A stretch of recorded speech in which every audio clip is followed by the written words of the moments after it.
அபு அய்யூப் அல் அன்சாரி ரதியல்லாஹு அவர்கள் சொல்லுகின்றார்கள், ஒரு தடவை ஒரு மனிதர் ஸல்லல்லாஹு அலைஹி வஸல்லம் அவர்களிடம் வந்து, யா ரசூலல்லாஹ், என்னை சொர்க்கத்தில் சேர்க்கக்கூடிய ஒரு நற்செயலை எனக்கு சொல்லித்தாருங்கள் என்று அவசரமாக கேட்டார். அந்த நேரம் அங்கிருந்த மக்கள், இவருக்கென்ன நேர்ந்தது, இவருக்கென்ன நேர்ந்தது என்று பேசத் தொடங்கினார்கள்.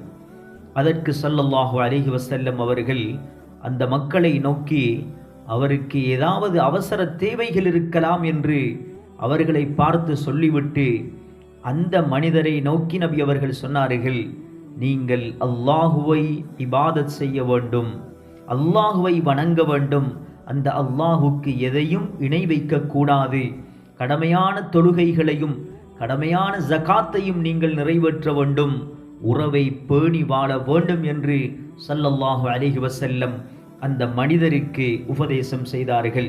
சகோதர சகோதரிகளே, இவ்வாறு நாம் அல்லாஹுக்கு இணை வைக்காமல் அல்லாஹுவை இபாதத் செய்ய வேண்டுமோ, எவ்வாறு நமக்கு கடமையான தொழுகைகளை நாம் உரிய முறையில் நிறைவேற்ற வேண்டுமோ, எவ்வாறு கடமையான ஜகாத்தை நாம் நிறைவேற்ற வேண்டுமோ, அதே போன்று உறவுகளையும் பேணி வாழ வேண்டும். இந்த உறவுகளையும் பேணி வாழும் பொழுதுதான் அல்லாஹ் நம்மை சுவர்க்கத்தில் கொண்டு போய் சேர்ப்பான். அதனால தான் ஸல்லல்லாஹு அலைஹி வஸல்லம் அந்த மனிதருக்கு சுவர்க்கத்தில் சேர்க்கின்ற அமலாக இந்த அமல்களை நபி அவர்கள் கற்றுக் கொடுத்தார்கள்.